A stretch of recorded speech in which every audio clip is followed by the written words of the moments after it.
I ran the final checks on the Abyssal Pioneer, my hands moving across the control panels. Life support, green. Propulsion systems, nominal. Hull integrity sensors, clear. Kenny Hampton shifted in the passenger seat next to me, the leather creaking under his clothes. Oxygen recyclers at full capacity, I said into the comms. Pressure hull shows no stress. Copy that, Dan. Ember's voice came through clearly from the research vessel above. Surface conditions remain optimal. You're good to go. Kenny pulled his harness tighter, those blue eyes of his examining every inch of our titanium and composite cocoon. His fingers tapped restlessly against his knee. I turned to him. Last chance to back out. Once we pass 500 feet, we're committed. Kenny gave me a look I'd seen countless times from wealthy thrill seekers. Part annoyance, part determination. This adventure is exactly why I'm paying you, Mr. Finch. He patted the pocket containing his custom smartphone. Let's get on with it. No point dragging it out. I initiated the descent sequence, feeling the familiar vibration as the docking clamps released. The Abyssal Pioneer detached from its cradle with a metallic clunk that resonated through the hull. We slipped beneath the surface with a gentle lurch, water closing over the viewport. And we're underway, I said both to Ember and Kenny, beginning our descent to the Mariana Ridge system. The submersible tilted forward slightly as I guided us deeper. Sunlight filtered through the water, creating dancing patterns across the control console. Schools of yellowfin tuna scattered as we passed through them. Pacific spotted dolphins. 3 o'clock, I said, pointing out the viewport where a pod swam parallel to our descent path. They're curious about us. Kenny barely glanced up from adjusting his phone settings. I focused on the marine life and the instrument panel. Depth, 250 feet and rising. External pressure, increasing. Temperature, dropping. How are things looking? Ember asked through the comms. Right on schedule, I replied, making minor thruster adjustments. No anomalous readings. The sunlight began to dim as we continued our journey downward. The blues became darker, more intense. When we passed 700 feet, I noticed Kenny finally paying attention to the changing environment outside. The color shift is normal, I explained. Red wavelengths get filtered out first, then orange, yellow, and so on. He nodded, now actually looking out the viewport. How deep until it goes completely dark? That depends. In very clear water, some sunlight might penetrate to about 3,000 feet, but it'll be nearly imperceptible well before that. As if on cue, the ambient light dimmed further. At 1,200 feet, I activated our external lights, which cut through the darkening water with stark white beams. Fish scattered from the sudden illumination, their scales reflecting silver in our artificial day. We've now passed the maximum recreational dive depth, I said, watching the gauge tick past 130 feet.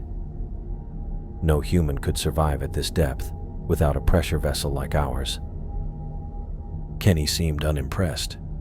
He waved his hand dismissively. I didn't pay for the tourist experience. I want to see the real deep stuff, the creatures no one else gets to see. I nodded, keeping my thoughts to myself. Clients like Kenny wanted bragging rights, something to show off at parties. They rarely appreciated the true wonder of what they were seeing. We were in the twilight zone now, I said, watching a group of lanternfish dart away from our lights. That's what marine biologists call this depth range. The water outside turned a deep blue. The viewport acted as both a mirror and a window, reflecting Kenny's face as he held up his titanium smartphone, recording everything. The screen lit up his features in the dark cabin, showing his sharp cheekbones and the excitement in his eyes. How much longer until we reach the interesting part? He asked, not looking away from his device. The deep ocean doesn't operate on human schedules, I replied, adjusting our descent angle slightly. But I promise you, Mr. Hampton, what we're going to see is worth the wait. I checked my watch as we hit 3 hours of descent. The depth gauge read 11,987 feet. The ocean pressed against our hull with over 600 atmospheres of pressure. Each square inch of our vessel bore about 9,000 pounds. I ran my fingers across the control panel, checking our hull integrity readings again. "We're good," I said, mostly to myself. The hull stress indicators all showed green, but I knew that could change quickly at these depths. Something darted through our external lights, a flash of silver and black with needle-like teeth protruding from an oversized jaw. "That was a viperfish," I said, pointing toward where it had disappeared. "They're ambush predators. Those teeth can't close inside their mouth. They're too long." Kenny leaned closer to the viewport, his earlier boredom completely gone. "That thing looked like it came from another planet." "Down here, it might as well have," I replied, adjusting our course slightly to avoid a jutting rock formation. The external cameras picked up movement to our starboard side, a pulsing blue light that bobbed in the darkness. "Anglerfish," I explained. "That light is actually a modified dorsal fin filled with bioluminescent bacteria. It lures prey close enough to—" The creature suddenly lunged toward a smaller fish I hadn't even noticed, swallowing it whole in a single violent motion. "To do that," I finished. A group of transparent jellyfish-like organisms drifted into our lights. They pulsed with faint internal bioluminescence, their bodies barely substantial enough to be visible. "What are those?" Kenny asked, pointing. "Some type of deep-sea ctenophore," I said, watching as they quickly retreated from our lights. "Gelatinous filter feeders. Most haven't even been classified yet." I checked our navigation system, plotting our position against the bathymetric maps we'd loaded before the dive. "We should reach the canyon ridge in about 40 minutes, I said into the comm system. "Ember, do you copy? We're at 12,000 feet, and we'll be at the survey site in 40 minutes. Her voice came back broken and distorted. "Copy. Twee. 1,000. Site at. Minutes." I frowned, adjusting the gain on the communication system. The static increased despite my efforts. "Ember, we're experiencing significant interference on the comm system. Signal degradation at approximately 60%. Do you copy?" More static crackled through the speakers then. "Copy. Interference. Caution. Proceed unless. Contact." I recognized our standard protocol in her fragmented response. We were to continue the mission unless we lost contact completely. Still, the deteriorating communications concerned me. "Ember, if you can hear me clearly, we'll proceed to the ridge but maintain heightened system vigilance. I'll attempt comms again in 10 minutes. Santos out." I focused on our descent path, guiding us between underwater formations. Navigation at these depths required concentration. Any mistake could be fatal. The trench wall's jagged edges demanded precise maneuvering that the autopilot couldn't handle. Kenny had gone completely silent, his face pressed close to the viewport. His eyes were wide, taking in every bizarre creature and alien landscape that appeared in our lights. His expensive smartphone remained untouched in his lap. He'd apparently forgotten about recording in favor of direct observation. I glanced at the external temperature gauge, 35 degrees Fahrenheit and still dropping. The cold would seep through even our advanced hull materials eventually. I made a small adjustment to the environmental system, increasing the cabin temperature by 2 degrees to compensate. "It's getting colder," Kenny murmured, not taking his eyes from the viewport. "It gets colder as we go deeper," I said, my hands steady on the controls as I navigated around a rocky outcropping. "Near the bottom of the trench, it'll be just above freezing. Our systems will keep us warm inside, but outside, it's dangerous. A school of small, luminescent fish scattered as we passed through them, creating a brief galaxy of blue-green light that swirled around us before vanishing back into darkness. At 12,000 feet down, we were surrounded by technology but completely at the mercy of the ocean. One small failure, one crack, and the water would rush in. The pressure gauge ticked up as we descended. 612 atmospheres now. I scanned for any unusual readings. Everything was steady, but I felt our fragility. The hull creaked occasionally, normal flexing under pressure, but each sound reminded me of our vulnerability. "This is incredible," Kenny whispered. His face looked different in the dim cabin lighting and the occasional flashes from outside. Humbled, maybe for the first time since I'd met him. I nodded, understanding his reaction. Most people never get to see this.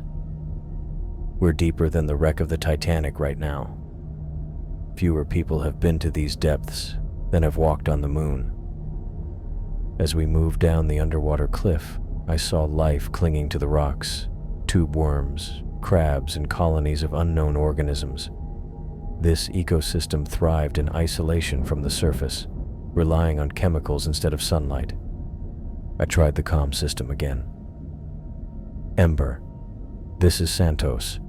Communications check, over." The static was worse now, her reply barely intelligible through the electronic noise. "Read you. Stand by. Position." I made another slight course correction, guiding us toward the canyon ridge that marked our primary research site. The submersible responded smoothly despite the crushing pressures, a testament to its engineering. "We're losing contact with the surface," I told Kenny. "It's not uncommon at these depths. The water density and geological formations interfere with acoustic signals." He nodded, finally looking away from the viewport. "What happens if we lose contact completely?" "We continue the mission until the scheduled return time, or until circumstances dictate an early ascent," I replied, the protocol automatic after years of deep dives. "Ember knows our planned route and timeline. If we don't return on schedule, they'll initiate emergency procedures." I didn't mention that any rescue at these depths would be extremely difficult. Kenny didn't need that information right now. The darkness beyond our lights swallowed our illumination within feet of the submersible. Yet I knew that void was full of life, ancient and alien. Creatures with transparent bodies and glowing lures, adapted to pressure that would crush surface dwellers. I adjusted the environmental controls as the temperature dropped. The cabin was comfortable, but I knew the harsh conditions were just outside, separated from us by a hull built to withstand pressures that would crush regular submarines. I kept returning to the depths because of the mix of wonder and danger. The feeling never faded, no matter how many dives I made. Down here, human achievements felt both impressive and small against the weight of the ocean. Something unusual appeared on the sonar, a large mass moving at the edge of the detection range.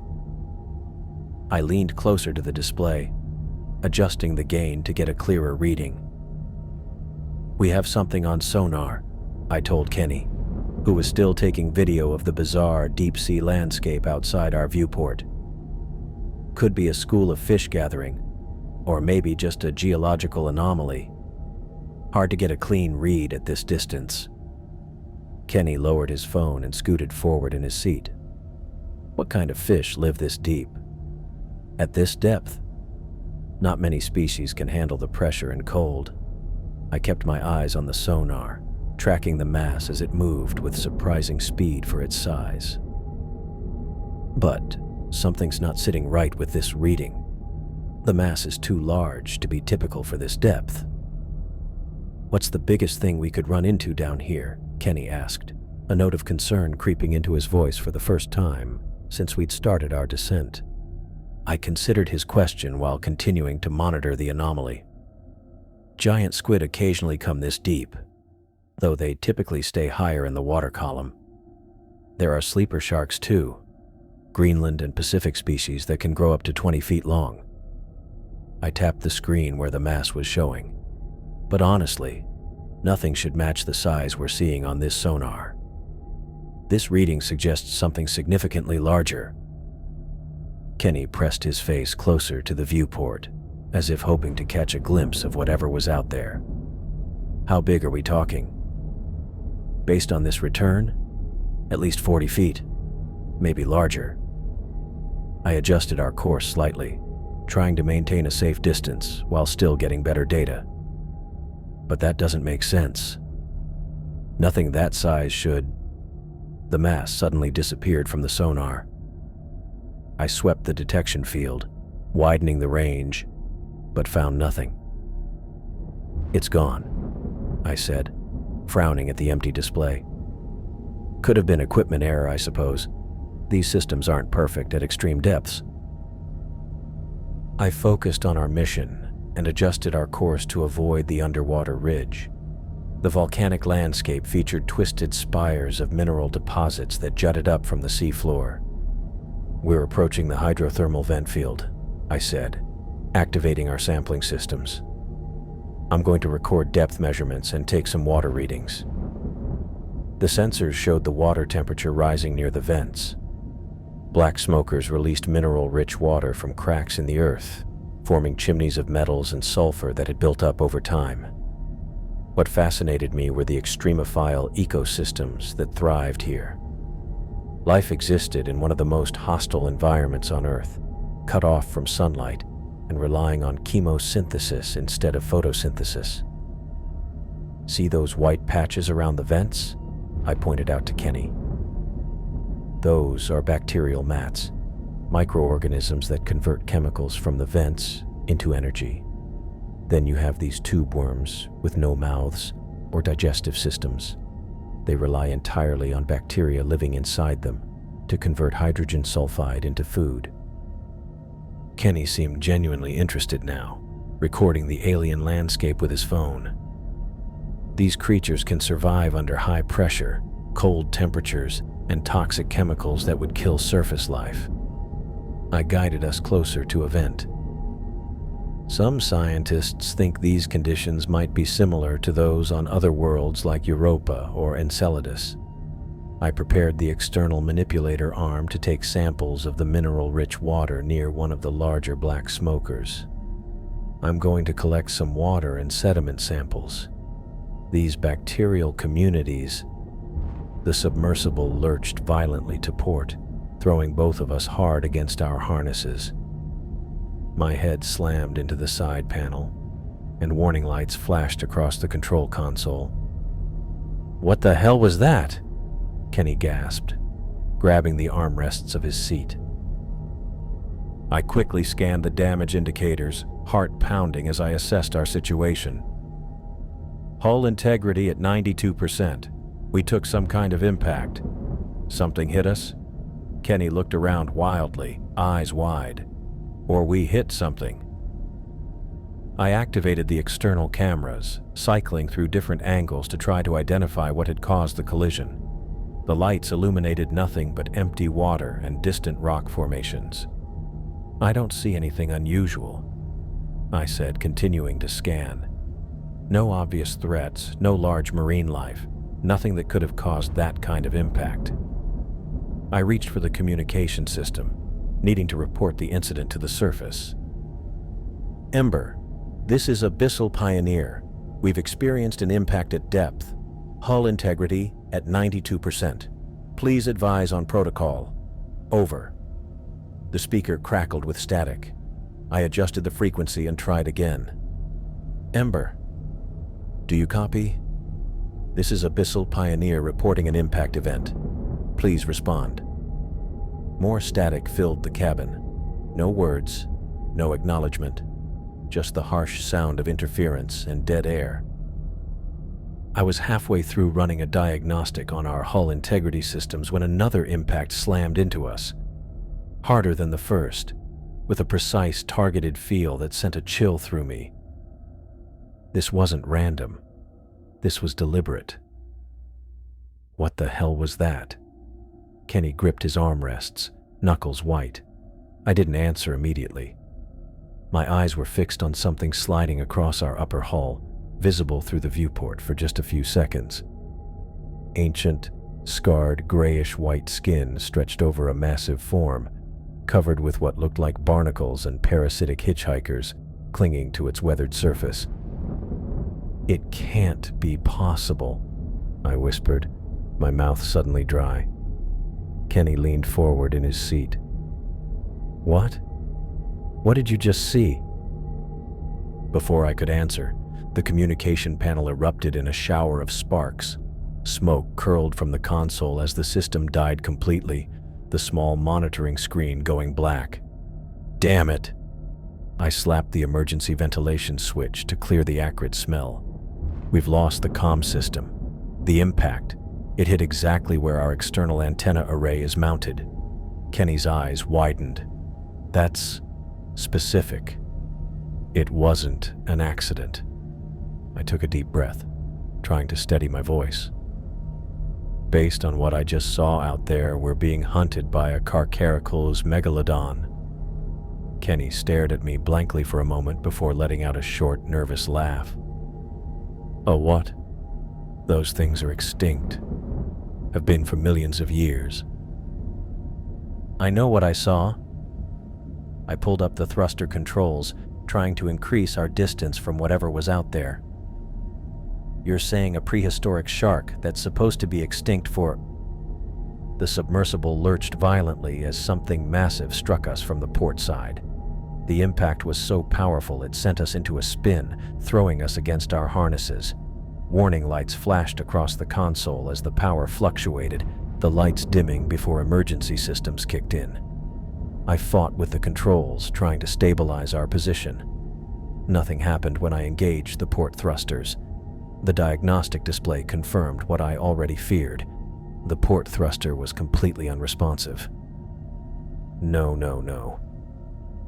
I tried the emergency restart procedure, but the system remained dead. "The port thruster is gone. It's been damaged. Intentionally." "What do you mean, intentionally?" Kenny's voice had lost all its earlier confidence. I looked up from the controls, meeting his eyes. "It's hunting us, testing our defenses. The first hit was exploratory. The second took out communications. Now it's disabled our mobility." My hands moved across the controls, rerouting power to maintain what little stability we had left. These aren't random attacks. They're calculated. The viewport revealed nothing but dark water now, the external lights cutting through only a few feet of murky blackness. Whatever was out there had withdrawn, planning its next move. "You're telling me a prehistoric shark is strategically attacking us?" Kenny's voice trembled slightly. I adjusted our remaining functional thruster, trying to maintain our position while scanning the darkness beyond the glass. I've studied predatory behavior my entire career. What's happening right now isn't just aggression. It's methodical. It's testing us, finding our weaknesses one by one. Another shadow passed just at the edge of our light field, massive, deliberate, patient. My mind struggled to process what we were facing. Everything I knew about marine biology, about evolution and extinction, about what was possible in these depths. None of it prepared me for this moment. We were being stalked by a creature that shouldn't exist, an apex predator that had perfected its hunting techniques over millions of years in the most hostile environment on the planet. I fought with the controls, trying to maintain stability as warning lights continued to flash across the dashboard. For 40 minutes, the creature had been circling us, the damaged vessel responding sluggishly to my commands. Every adjustment I made felt futile, like trying to steer a car with flat tires on ice. "Can you get us moving upward?" Kenny asked, his voice tight with controlled panic. "I'm trying," I said, diverting power to the functional thrusters.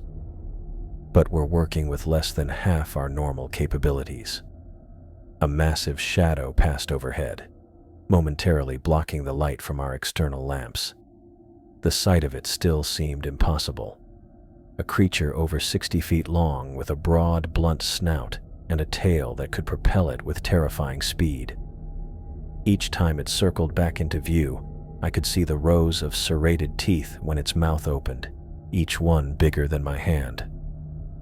"There it is again," I said, pointing through the viewport. Kenny pressed himself against the reinforced glass, his breathing quickening. "Jesus. Look at the size of that thing." What struck me most weren't its dimensions, but its eyes. Black, ancient orbs that reflected our lights with unsettling awareness. This wasn't the mindless hunger of a normal predator. Each time it turned to face us, I felt evaluated, measured. The submersible shuddered as the creature brushed against our hull, sending us drifting sideways.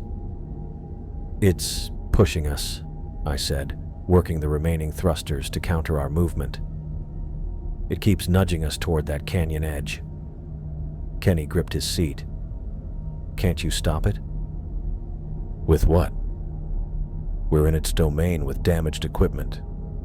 I studied the sonar display, tracking the creature's movement pattern.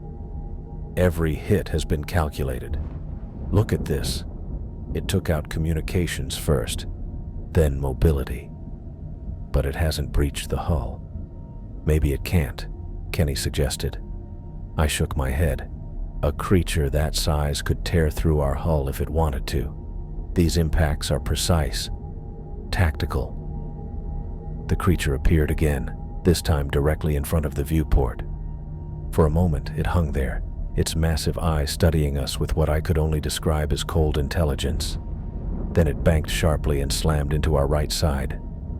Multiple alarms blared as the starboard thruster failed. The control panel showed a critical system failure. "We just lost our starboard thruster," I said, working furiously to reroute power. "We're down to minimal maneuvering capability." "So fix it," Kenny shouted. "I can't fix it from in here. The thruster's been physically damaged."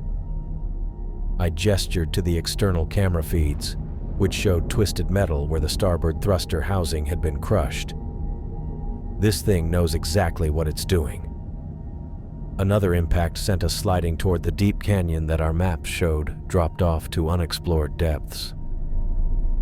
"Kenny, we're being herded," I said, my voice steady despite the fear crawling up my spine. "Each hit is pushing us deeper, further from where anyone would look for us." "Why doesn't it just kill us?" Kenny asked, his earlier bravado completely gone. "If it's so powerful, why toy with us?" I watched the creature circle wide before coming around for another pass. This isn't simple predation. We're in its territory. This is territorial defense, establishing dominance. It's not trying to eat us. It's removing a threat. "We're not a threat," Kenny protested. "We're an intrusion, something foreign, something that doesn't belong." I fought with the controls as the creature circled back. "And it's making sure we know it." The megalodon slammed into us again, more forcefully than before. The impact threw us against our harnesses as the submersible tilted nose down and began to descend. "We're going over the edge," I said, trying to level our descent with the remaining functional thrusters. The control panel showed our depth increasing rapidly. 13,000 feet, 13,500, 14,000 feet. "We're well beyond our planned parameters now," I said, tapping the depth gauge. "We weren't supposed to go below 12,000 feet on this expedition."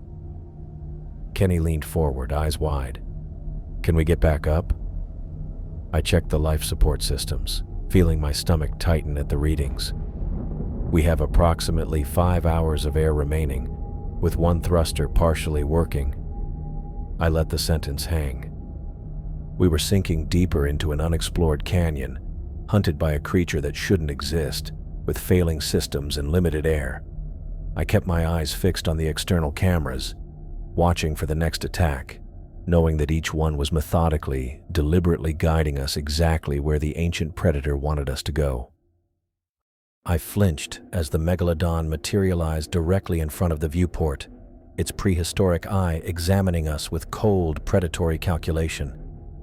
The eye alone was nearly the size of a dinner plate, black and lifeless, yet somehow radiating ancient intelligence. I could see my own reflection in that obsidian mirror, small, fragile, and trapped. "Do something!" Kenny shouted, his voice cracking with panic. "For God's sake, do anything!" My mind raced through our limited options. The submersible wasn't designed for defense. It was a research vessel, built for observation and sample collection. We were essentially a pressurized tin can at these depths, with no real weapons to speak of. "I'm thinking," I muttered, scanning the control panel. The emergency flares crossed my mind first. We had 4 high-intensity magnesium flares in the external deployment tubes, but what good would they do against 60 tons of prehistoric apex predator? The brightness might disorient it momentarily, but more likely it would just make the creature angry. The manipulator arms were next on my mental checklist. 2 hydraulic appendages designed for delicate sample collection, with all the combat effectiveness of a pair of chopsticks against a freight train. The arms would snap like twigs if I tried to use them defensively. The massive shape outside shifted, circling slightly to change its angle of approach. I could see more of its body now, the rows of serrated teeth visible even with its mouth partially closed, the rough pale underbelly contrasting with its darker dorsal surface. "We need to think bigger," I said, more to myself than to Kenny. Then it hit me. The power core. Our submersible ran on a compact nuclear battery, essentially a miniaturized reactor that generated both electricity and heat. It was housed in a reinforced compartment on the vessel's underside, designed to be ejectable in case of catastrophic system failure. I turned to Kenny, who was pressed back in his seat, eyes wide with terror. "I have an idea, but it's risky as hell. I'm going to eject the power core." "What?" Kenny tore his gaze from the creature to look at me. "Won't that leave us without power?" "We have emergency backup batteries, but they won't last long. Maybe 4 or 5 hours at minimal function. No propulsion, minimal life support, barely any heat." I pulled up the ejection protocols on the control screen. "But if this works, it might save us from becoming this thing's lunch.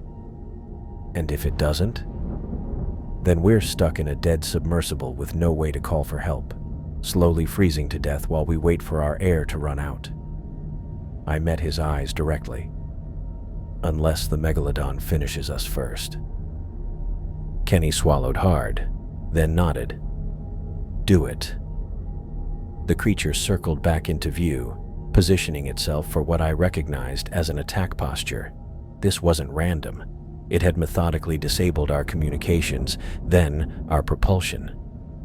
Now it was going for the kill, a direct assault on the viewport, the most vulnerable part of our vessel. I bypassed 3 separate safety protocols, confirming emergency overrides as the system warned me of the consequences of my actions.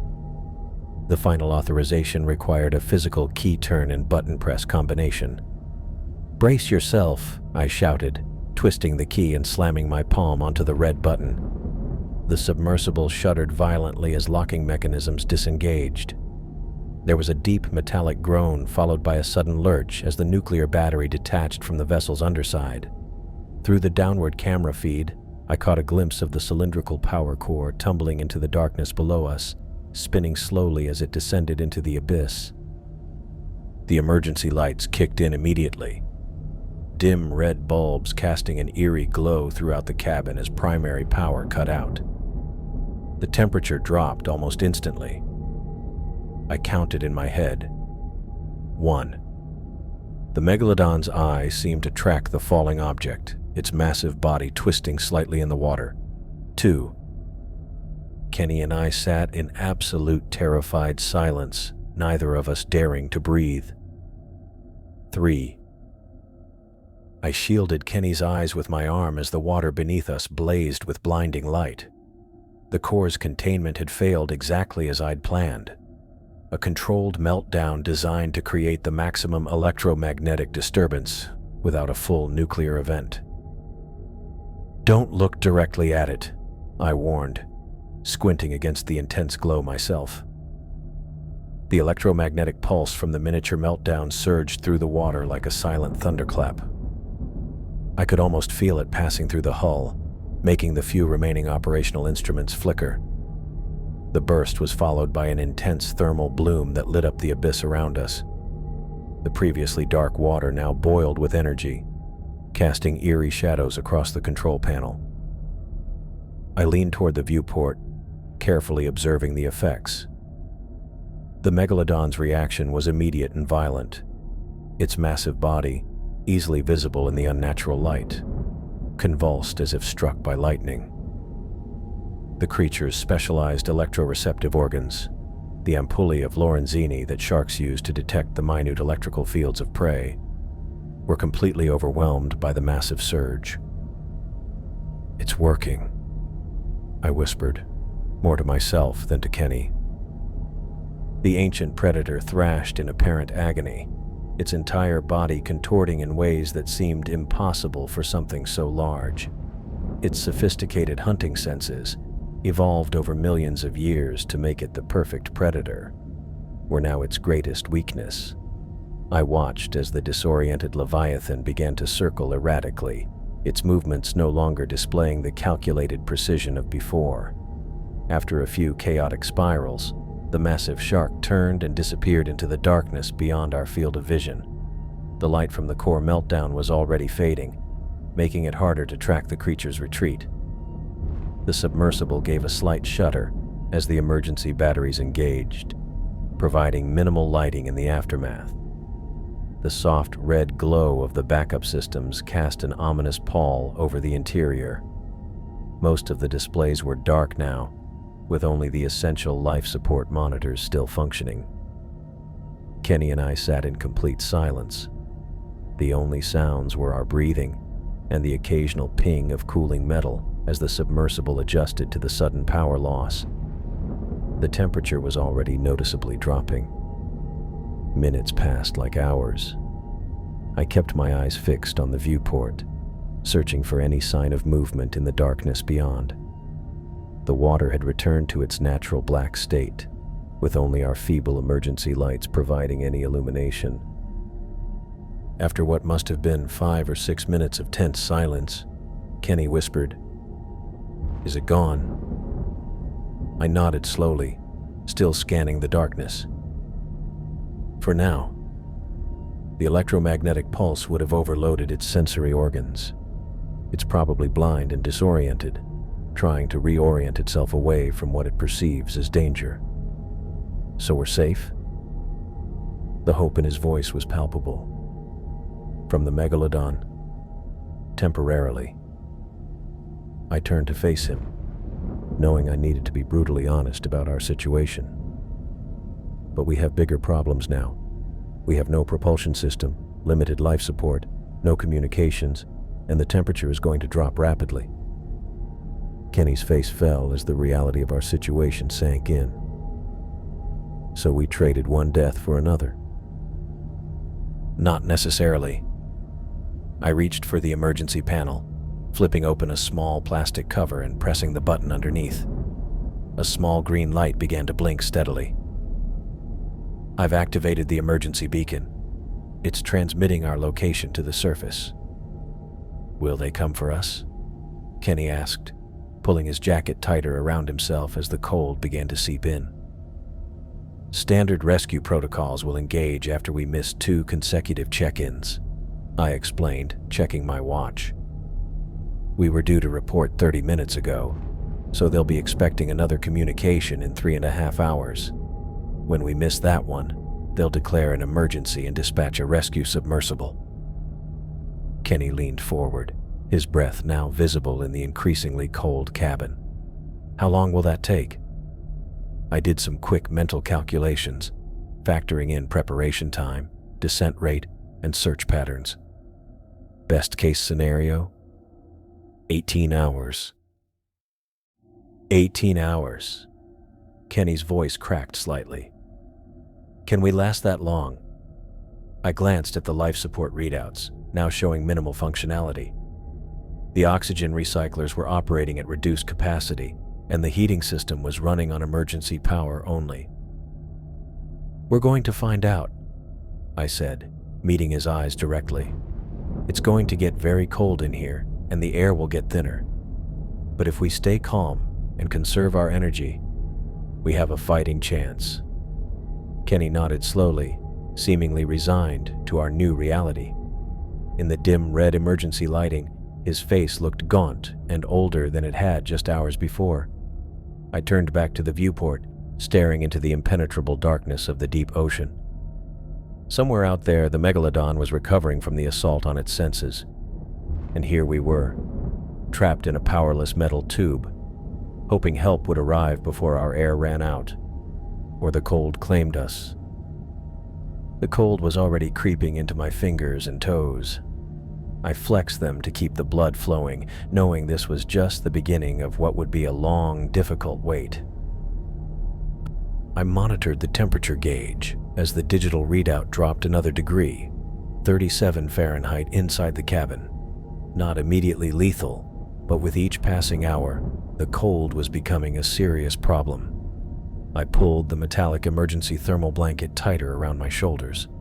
The silver material crinkled loudly in the quiet submersible. How much colder is it going to get? Kenny asked, his voice thin. He had his own blanket wrapped around him like a cocoon, but his lips had taken on a bluish tint.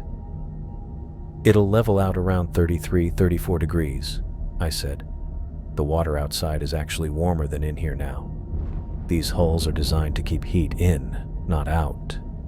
I reached over to the auxiliary power distribution panel and dialed back the oxygen recycler another notch. We needed to maintain just enough to keep breathing, but every system active meant less time our emergency batteries would last. The control panel's soft blue glow was almost the only light source apart from the dim emergency strips along the floor. I'd already shut down everything non-essential hours ago. Battery at 27%, I said, mostly to myself. The math wasn't good. At our current consumption rate, we'd lose all power in about 6 hours, still well short of our estimated rescue window.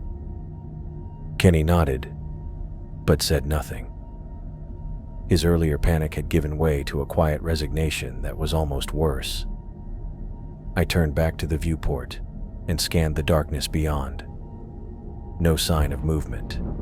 The external floodlights were set to minimum power, creating just a small bubble of visibility around us. Beyond that was the infinite blackness of the deep ocean. We'd been adrift for nearly 10 hours now.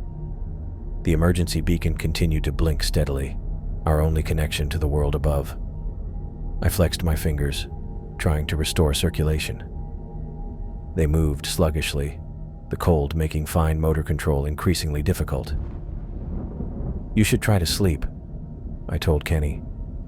Your body will conserve energy that way. He shook his head. Can't sleep. Keep thinking about that thing out there. I understood. I hadn't closed my eyes either. What time is it? Kenny asked. I glanced at my watch. Just past hour 14. Do you think it's still out there? Kenny's question cut through the stillness. The megalodon. Do you think it's still nearby? I nodded grimly, my eyes never leaving the viewport. Yes. How can you be so sure? Because this isn't just a shark, I said, keeping my voice steady despite the cold that made my jaw want to tremble. This is a creature that's perfected hunting in the abyss. It survived millions of years in Earth's most hostile environment. It didn't get this far by giving up on prey. But the electromagnetic pulse disoriented it temporarily, I finished. Bought us some time, that's all. Kenny fell silent again. I heard him shift under his blanket. the metallic material crinkling with each movement. I reached for the environmental control panel and checked our oxygen levels. The reading made my stomach tighten, critically low. The cold was actually helping us in one way. Our slowed metabolism meant we were consuming less oxygen, but it wouldn't be enough. "How's our air?" Kenny asked, watching me. "We're good," I lied. No need for both of us to carry that knowledge. I couldn't feel my toes anymore, and my fingers moved like wooden sticks when I tried to adjust the thermal blanket. The numbness was creeping up from my extremities, a classic sign of hypothermia. I forced myself to focus on the viewport, searching for any movement in the surrounding blackness. Every few minutes I found my attention drifting, my eyelids growing heavy. The combination of cold and oxygen deprivation was taking its toll. I pinched the skin on my arm hard, using pain to jolt myself back to alertness. Falling asleep now would be dangerous, possibly fatal, for both of us. I did the mental calculations again. With our current oxygen consumption rate and the battery power remaining, we had maybe 5 hours left before the situation became critical. The rescue team would be cutting it close, assuming they found us at all. "You okay?" Kenny asked, noticing my vacant stare. "Fine," I said, straightening up. "Just running some numbers." And we're going to make it," I said with more confidence than I felt. Kenny nodded slowly, wanting to believe me. The light from the emergency strips cast harsh shadows across his face, making him look gaunt and much older than he had when we'd started this dive. I checked the external temperature gauge. The water outside was 2 degrees warmer than our cabin. In a cruel irony, we were freezing in our titanium box while surrounded by relatively warmer water. But opening the hatch would mean instant death from the pressure. We were trapped in our slowly freezing tomb. My thoughts grew fuzzy again. I blinked hard, trying to clear my vision. Oxygen deprivation affected the brain first. Confusion, poor judgment, drowsiness. I recognized the symptoms but couldn't fight them forever. We needed that rescue team. I pressed my face closer to the viewport, trying to penetrate the darkness beyond our small bubble of light. Was that movement in the distance, or just my oxygen-starved brain playing tricks? I stared until my eyes watered, but saw nothing definitive. "Talk to me," I said to Kenny. "Tell me about something. Anything." "Why?" he asked. "Because we need to stay awake," I replied. "And talking helps." Kenny was quiet for a moment before responding. "I have 3 children," he said finally. "Did I tell you that?" "No," I replied, grateful for the conversation. "You didn't." 2 boys and a girl. Oldest is 17, getting ready for college. His voice grew stronger as he talked about his family. "I promised I'd be at his graduation next month." "You will be," I assured him. As Kenny continued talking, I divided my attention between his words and the viewport, never letting my guard down. The megalodon was still out there. I was certain of it, and if it returned before our rescue arrived, our only hope would be to see it coming. The oxygen display blinked a warning. I reached over and adjusted the system again, trying to stretch our remaining supply. The numbers stabilized, but the margin for error was gone now. We were balanced on a knife's edge. I tucked my hands under my armpits, seeking any warmth I could find. My breathing had become shallow, partly from the cold, partly from the declining oxygen levels. I fought against the growing drowsiness, forcing my eyes to stay open and fixed on the viewport. "How much longer?" Kenny asked. "Not long," I said vaguely, unwilling to give him the real numbers. "They'll find us." Whether they would find us in time was another question entirely, one I kept to myself as I stared into the black abyss beyond our failing submersible.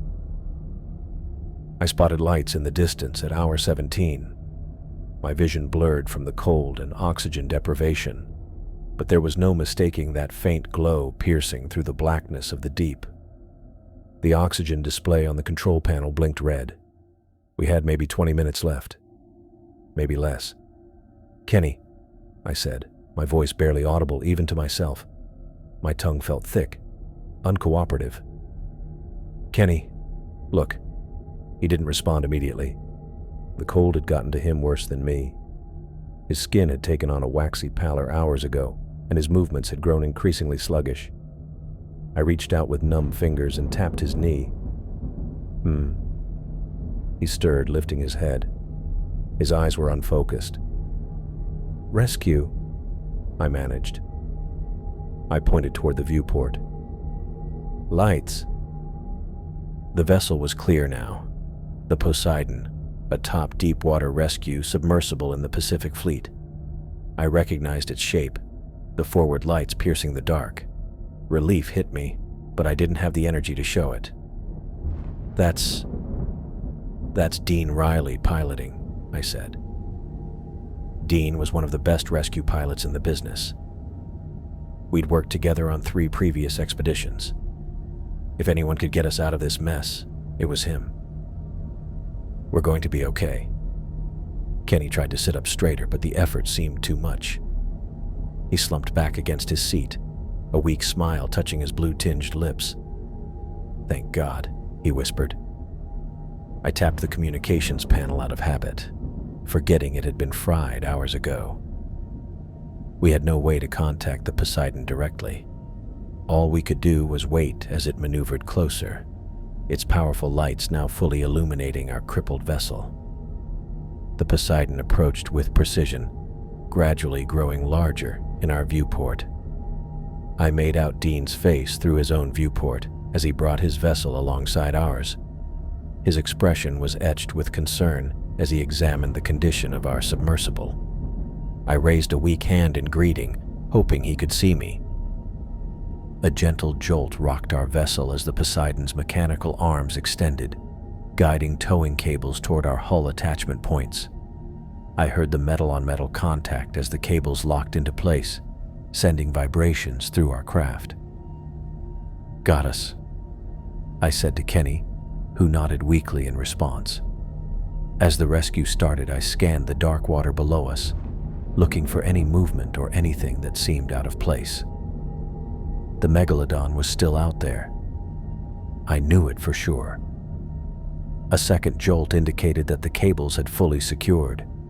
The Poseidon's lights shifted as Dean adjusted his position to begin the tow.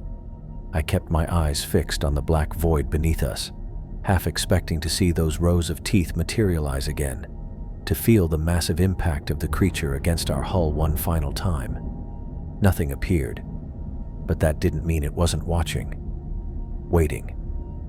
The thought sent a chill through me that had nothing to do with the frigid temperature inside our cabin. The rescue submersible began to pull us upward with excruciating slowness. Each foot of ascent represented 1 foot closer to safety, but also meant leaving behind the evidence of what we'd encountered. No samples, no physical proof, just our testimony and whatever Kenny had managed to capture on his phone. Kenny's phone.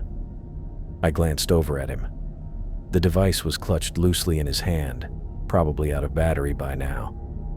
But if the footage had survived, it would be our only tangible evidence that what we'd experienced wasn't a hallucination brought on by oxygen deprivation or pressure sickness. I felt the tug as we continued our slow ascent. Dean was taking it carefully. Too rapid an ascent could create dangerous pressure differentials. We'd be moving at a measured pace for hours yet. I thought about how the scientific community would react to our claims. Without a body or tissue sample, most would dismiss the sighting.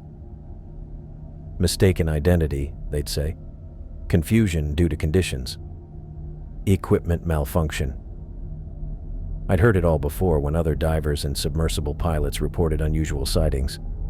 But I knew what I'd seen. That wasn't just a big shark. It was a megalodon. A living fossil that had somehow survived millions of years in the ocean, hidden from humans, until now. The lights from the Poseidon flickered on the wall of our submersible as we moved upward. I checked the oxygen readout. 15 minutes left. We'd make it, but it would be close. I looked over at Kenny and noticed his chin had dropped to his chest. His breathing was shallow but regular. After nearly 20 hours of stress, fear, and cold, exhaustion had finally claimed him. His hand still clutched his phone, the potential evidence of our encounter. I stayed awake. Though my body craved sleep, my eyelids felt heavy, but I forced them open. I kept my gaze on the darkness below through the viewport, searching. The abyss seemed to stare back at me, an endless void holding its secrets. As we climbed, I looked for any sign of the Leviathan that had nearly killed us. I saw only dark water slowly becoming lighter as we rose, but I knew it was down there, hidden in the depths, waiting. I settled back in my seat and focused on the viewport. We were being rescued, but I couldn't shake the feeling that our ordeal wasn't over. We were leaving with a story that could change marine biology forever, if anyone believed us. I squinted as daylight finally reached the viewport after our 20-hour ordeal. The harsh glare stung my eyes after so many hours in the darkness. My cold, numbed face barely registered the warmth of the sun as it streamed through the scratched acrylic. Next to me, Kenny stirred from his half-conscious state, his lips still tinged with blue. The rescue submersible Poseidon had towed us steadily upward through the crushing depths. Each 100 feet of ascent had brought a measure of relief as the pressure eased, but the biting cold and thinning oxygen had nearly claimed us both. Now, as we broke the surface, I saw the research vessel Oceanic Venture waiting, its white hull stark against the blue horizon. The transfer from our damaged submersible to the main vessel passed in a blur. Hands reached for us. Voices called out instructions. I felt myself lifted, my stiff limbs barely cooperating as we were helped aboard the Oceanic Venture. The deck swayed under my feet, or perhaps it was just me, unsteady after nearly a day trapped in a metal coffin at the bottom of the ocean. "Dan! Kenny!" Ember rushed toward us, her face tight with worry.